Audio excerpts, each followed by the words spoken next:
नमस्कार।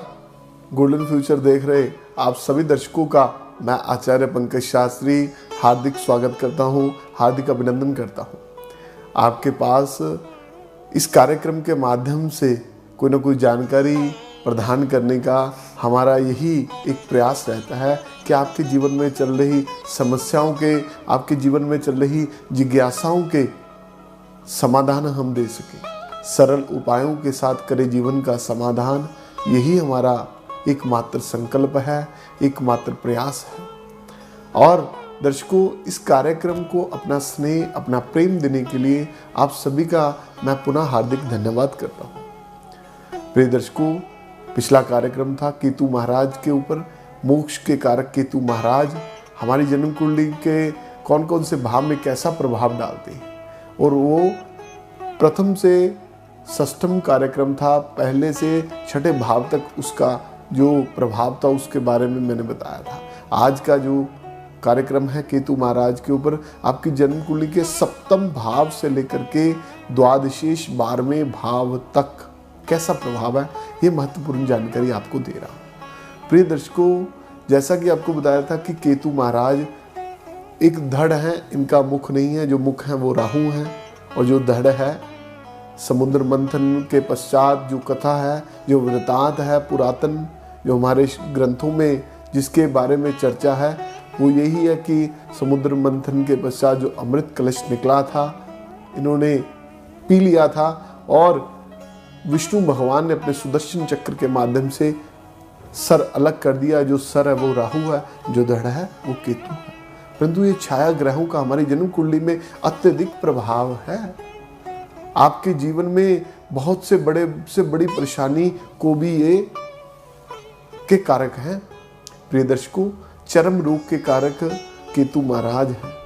दादा दादी, नाना नानी के साथ संबंध भी केतु महाराज के अंतर्गत आते हैं, और बहुत सी नाना प्रकार की चीजें हैं जिनके बारे में मैंने अपने पिछले कार्यक्रम में बताया था। चलिए आज के विषय के ऊपर चलते हैं कि सप्तम भाव में रह करके केतु महाराज का कैसा प्रभाव है। प्रिय दर्शकों, सप्तम भाव में जिनकी जन्म कुंडली में केतु महाराज है, सबसे पहले नोट कर लीजिए कि इनका वैवाहिक जीवन भाई बहुत झगड़ा, निरंतर महाभारत घर में लगी रहती है, निरंतर झगड़ा लगा रहता है। एक दूसरे पति पत्नी एक दूसरे को अपमानित करने के लिए कोई भी किसी भी प्रकार का कोई भी ऐसा क्षण नहीं होता कि एक दूसरे को अपमानित ही ना करें। प्रिय दर्शकों, एक तो ये चीज होगी। दूसरी, पति पत्नी को कोई भी रोग भी रहता है आफ्टर मैरिज। पहली तो बात है कि ऐसी मैरिज टिकती नहीं है, यदि टिक भी गई, भगवान ने कोई ऐसी कृपा कर दी, फिर भी दोनों का कोई ना कोई आपसी रोग पैदा हो जाएगा। बहुत अस्थिरतामय जीवन रहता है, अशांतमय जीवन रहता है, और जिस घर में अशांति है वहां पे लक्ष्मी का वास नहीं होता। प्रिय दर्शकों, जिस घर में कलह क्लेश है, जिस घर में कोई ना कोई रोग है, किस घर में कोई ना कोई ऐसी अशांति है, किस घर में कोई झगड़ा पैदा होता है, वहां पे धन का आवागमन नहीं होता, धन का आवाहन नहीं होता, वहां पे लक्ष्मी का वास नहीं होता, वहां पे अलक्ष्मी का वास होता है। अलक्ष्मी दरिद्रता की कारक है। आपको बताएंगे अगले कार्यक्रम के माध्यम से कि आपके जीवन में क्या क्या, कौन कौन सी बातों के कारण आपके जीवन में ऐसी परेशानियां पैदा हो रही है। चलिए हम 8वें भाव के ऊपर चर्चा कर रहे हैं। अष्टम भाव, ऐसा व्यक्ति थोड़ा सा ना संदेह, डबल माइंडेड होता है। थोड़ा इनको ना शक के दायरे में जो लोग होते हैं कि शक ही शक होना, शक करते रहना एक दूसरे के प्रति, परिवार के प्रति, मित्रों के प्रति। इन लोगों के मित्र भी नहीं होते। ऐसा व्यक्ति अलग अकेला अकेला अपना जीवन को निकालने का प्रयास करता है कि मैं अकेला ही रहूं। प्रिय दर्शकों, नवम भाव में जिनकी जन्म कुंडली में केतु महाराज विराजमान हैं, ऐसे व्यक्ति के पिता का कारोबार अस्थिर हो जाता है। यदि जन्म कुंडली में केतु महाराज, इनकी दशा आती है केतु की, इनके पिता के ऊपर असर पड़ता है उस चीज का। इसके ऊपर तो असर है, परंतु इसके पिता के भी ऊपर असर है। ऐसा व्यक्ति धार्मिक कार्यों में रुचि बहुत लेता है, किंतु मोक्ष का कारक केतु है। यद्यपि वो शुभ अवस्था में है केतु, शुभ ग्रहों की दृष्टि में है केतु, तो निश्चित तौर पर ऐसा व्यक्ति समझ लीजिए भगवान का एक सेवक की भांति प्रभु का भजन पाठ करता है। प्रिय दर्शकों, दशम भाव में जिनके केतु है, दशम भाव में जिनकी जन्म कुंडली में केतु महाराज है, ऐसे व्यक्तियों को जीवन में बहुत ऊंचाइयां मिलती।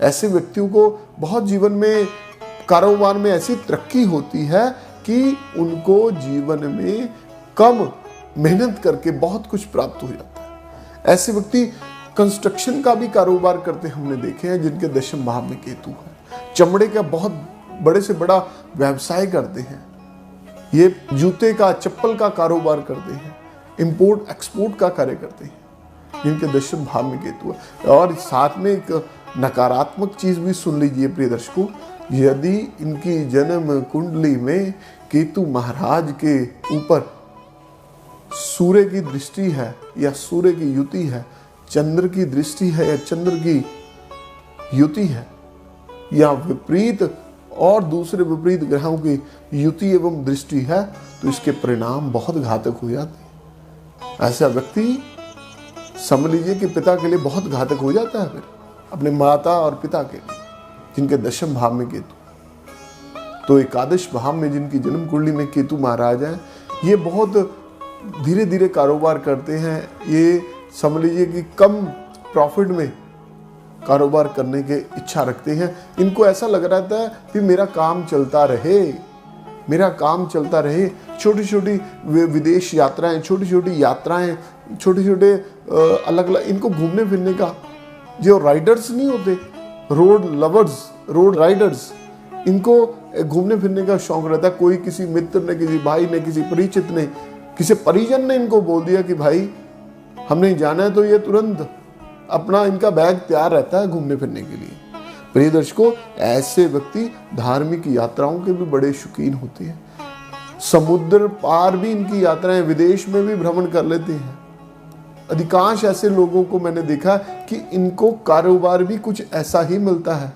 टूर एंड ट्रेवल्स का कार्य, इमिग्रेशन का कार्य भी एकादश भाव में जिनके केतु है, मैंने बहुत से लोगों को देखा है। इसका ये इंडस्ट्री के साथ, ऐसी इंडस्ट्री के साथ जुड़े रहते हैं। प्रिय दर्शकों, जिनके 12वें भाव में केतु है, 12वें भाव केतु मोक्ष का कारक है। ऐसा व्यक्ति भजन पाठ, एकांत में रहना, भजन पाठ करना, कारोबार में जितनी भी इनको समृद्धि मिल रही है, परंतु ये व्यक्ति बना ही ईश्वर के लिए, संतों के प्रति, साधुओं के प्रति, गुरुओं के प्रति, ब्राह्मणों के प्रति इसका बड़ा आदर रहता है। ये इसका एक पैर अपने घर पर, एक कारोबार में, और समझ लीजिए कि दूसरा समय, उससे भी ज़्यादा समय ये धार्मिक कार्यों में, भगवान के भजन पाठ में लगाने की इनकी इच्छा रहती है। भगवान शंकर के प्रिय भगत होते हैं जिनके 12वें भाव में केतु होता है। भगवान शिव की पूजा अधिकांश हमने करते देखे हैं जिनके 12वें भाव में केतु है। प्रिय दर्शकों, आपकी जन्म कुंडली में कौन कौन से भावों पर कैसा कैसा प्रभाव है, नवग्रहों के बारे में ये नवग्रहों के एपिसोड, नवग्रहों के श्रृंखला हमने आपको प्रदान की है। आपकी जीवन में चल रही समस्याओं के समाधान के लिए हम आपको कुछ ना कुछ बताते रहें, आपके साथ जुड़े रहें।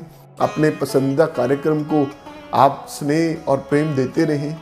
और यदि आप भी इन प्रभावों से युक्त हैं, आपकी जन्म कुंडली में आप देख लीजिए, तो आप कोई ना कोई अपना समाधान करें, किसी न किसी विश्लेषक के पास जन्म कुंडली विश्लेषण अवश्य कराएं। मुझसे भी आप प्रिय दर्शकों मिल सकते हैं। इस कार्यक्रम का उद्देश्य है कि सरल उपायों के साथ जीवन का समाधान। मुझसे मिलने के लिए नीचे दिए टीवी स्क्रीन पर, नीचे दिए नंबर पर आप संपर्क करके मुझसे मिल सकते हैं, मुझसे जुड़ सकते हैं। और आपके जीवन में निरंतर खुशियां रहें, आपके जीवन में निरंतर आपका जीवन प्रकाशमान रहे, हमारा मात्र यही संकल्प है। प्रिय दर्शकों, कल को पुनः इसी कार्यक्रम के माध्यम से, इसी समय आपके समक्ष एक नए विषय के साथ हाजिर होऊंगा। आज समय का अभाव होने के कारण आपसे मैं विदा लेता हूं। नमस्कार। ज्योतिष, वास्तु और वैदिक कर्मकांड स्पेशलिस्ट आचार्य पंकज शास्त्री शास्त्री जी हर रोज दोपहर 12 बजे से लेकर 2 बजे तक फ्री कुंडली देखते हैं। तो आज ही संपर्क करें।